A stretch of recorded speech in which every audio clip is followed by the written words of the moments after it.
Seryoso ba talaga si Tanggol sa napag-usapan natin kagabi? Tataluhin natin ang sarili niyang pamilya. Hindi nga ako sang-ayon dun eh. Baka mamaya, yan pa ang pag-ugatan para mag-away ulit sila ng tatay niya. Sigurado ako, hindi niya basta-basta gagawin yan. Kung alam niya tatagilit tayo. Basta ako sigurado ako. Alam ng Tanggol ko ano iniisip niya. Hindi ba masyadong delikado? Malaking tao ang mga Montenegro. Ilan lang tayo, kakayanin ba natin yun? Basta kung anong sinabi ni Tanggol, sundin nilang natin. Hindi naman gumagawa yan ng mga bagay na ikapapahamak natin. Sigurado ako na pag-isipan niyang mabuti yan at napagplanuhan. At sigurado hindi yan sasablay at mapapahamak yung mga kaibigan niya. Tama yun. Basta kung nasa sa Tanggol, doon tayo. Tiwala ako kay Tanggol. Subok na natin siya. Alam kong delikado itong gagawin natin. Dahil hindi basta-bastang grupo yung mga Montenegro. Pero alam na ni Tanggol ang diskarte dyan. Alam ko lang, ayaw niya talagang kumalat ang droga sa buong Kamaynilaan. Pero boss, paano yung mga droga? Alam na ni Tanggol ang gagawin doon.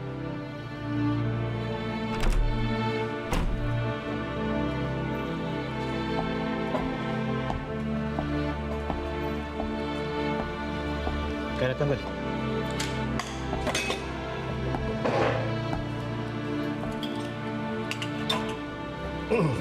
Tanggol, talaga bang tataluhin natin ng tatay mo at ang lolo mo? Kasi medyo nag-aalangan ang grupo.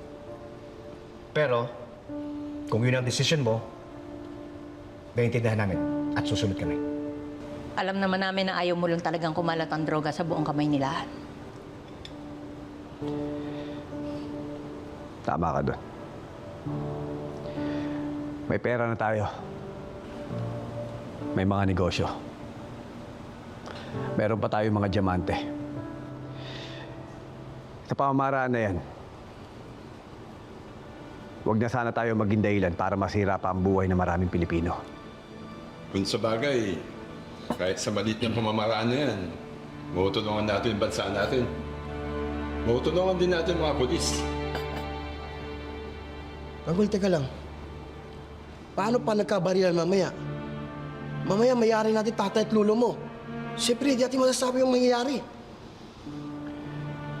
Yan ang dapat niyong ingatan.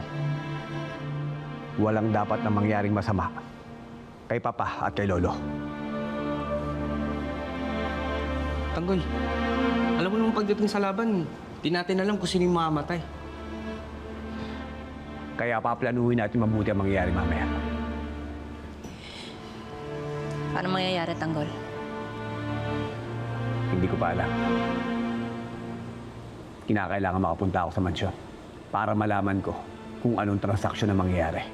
At pagkatapos, tatawagan kita. Pero Tanggol, hindi ba masyadong maiksi ang oras para pagplanuhan yan? Baka pumalpak tayo, madisgrasya tayo dyan. Wala na tayong magagawa. Kinakailangan matuloy ito para mapigilan natin ang droga. Hintayin niyo mamaya tawag ko.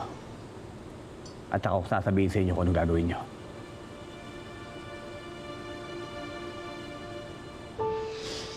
Maganda yung naisip mo, Tanggol. Hindi aakalain ng mga pamilya Guerrero na tayo rin ang tumira sa mga business partners si Congressman Miguelito. Dahil pati kayong mga Montenegro, binira, biniktima. Dahil dyan, walang kahit sinong mag-iisip na ikaw ang nagpaplano ng lahat ng ito. Pero, hindi ganun kadali yan.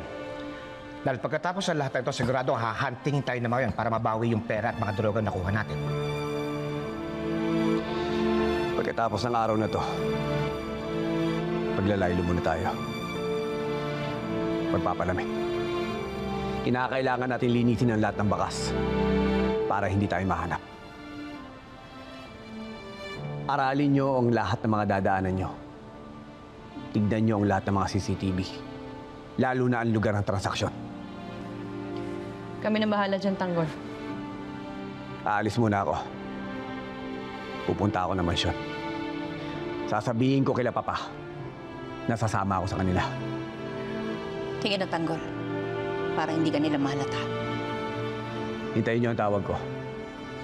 Ako ang magbibigay ng hudyat kung kailan kayo lulusong.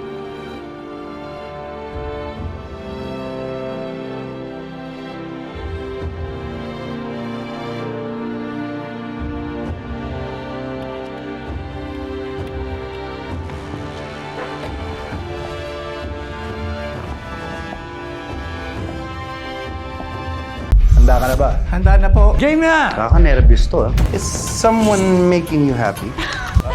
Liar!